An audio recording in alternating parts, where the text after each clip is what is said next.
नमो नमः प्रियजनाः। अद्य अहं ताम्बूलं करोमि। ताम्बूल विडा बनवते आहे मी। एतस्य कृते एतानि ताम्बूलपत्राणि सन्ति। विड्याची पाने नागवल्लीपत्रम असं सुद्धा याला म्हटलं जाते। सुना म्हणजे ह्याला चूर्णम किंवा सुधा असं म्हणतात संस्कृतमध्ये। चूर्णम असते।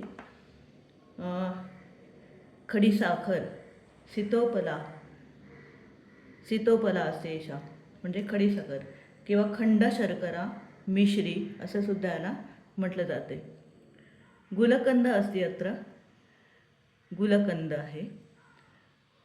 नारिकेल असते, सुका नारळ घेतलेला आहे, सुका नारळाचं खोबरं थोडंसं। अत्र असते धान्यकदालम म्हणजे धणा डाळ, तथा च मिश्रेया म्हणजे बडीशोप, मधुरा असं सुद्धा बडीशोपला म्हटलं जाते। मिश्रेया तथा धन्यकडालम अत्र अस्ति। एला अस्ति, एला म्हणजे वेलची, किंचित जायफलम अस्ति, लवंग अस्ति। कात सुद्धा याच्यामध्ये घालतात, केशर घालू शकतात तुम्ही। अशा प्रकारे ह्या सगळ्याचं मी आता चूर्ण करणार।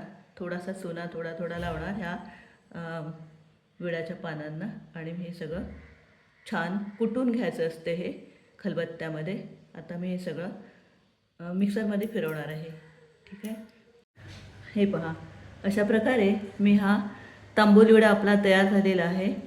हे मी सगळं मिक्सरमध्ये वाटून घेतलेलं आहे। खरं तर खलबत्त्यामध्ये ह्याला कुटून हा विडा बनवला जातो, पण एवढा मोठा खलबत्ता नसल्यामुळे मी हा मिक्सरमध्ये हे चूर्ण केलेलं आहे। खूप छान वास येतो याचा। यात वेलची, जायफळ, लवंग वगैरे घातलेलं आहे। खरं तर यात केशर घालू शकता तुम्ही आणि सुपारी, त्याला पुगी फलम म्हणतात, ते सुद्धा आपण यात वापरलं जाते, पण यात मी नाही घातले, कात वापरला जातो। तर हा छान असा आपला सुगंधी तांबूल विडा तयार झालेला आहे। ह्याचे खूप फायदे आहेत बरं का। तुम्ही जेवणानंतर जेव्हा आपण हा विडा खातो तेव्हा आपलं पचनक्रिया आपली चांगली होते। लवंग, धणा डाळ ह्याच्यामुळे आपलं पोट हलकं होते आणि जर तोंडाला आपल्याला म्हणजे सुगंधी होतो, आपला श्वास दुर्गंधी जाते तोंडाची असेल तर।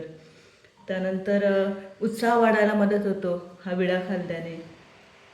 आळस जातो आपला, मन प्रसन्न होते। आणि तुम्हाला तर माहितीच आहे, विड्याची पाने कफनाशक आहेत, त्यामुळे जर आपल्याला कफ असेल तर आपला कफ जाऊन आपल्याला छान वाटते। घसासुद्धा आपला त्यामुळे चांगला होतो, घशाला बरं वाटते। असे अनेक फायदे आहेत, आपल्याला विडा खाण्याने फायदे होतात। एक श्लोक आहे, तांबूलम वदनम स्वच्छम कामाग्निं दीपकम परम म्हणजे तांबूला खाल्ल्यामुळे आपलं मुख स्वच्छ होते आणि आपण आनंदी होतो। अशा प्रकारे तुम्ही नक्की करून बघा आणि व्हिडिओ आवडला असेल तर नक्की शेअर करा, लाईक करा, कमेंट करा। अजूनही सबस्क्राईब केलं नसेल तर नक्की सबस्क्राईब करा। धन्यवाद मंडळी, धन्यवाद।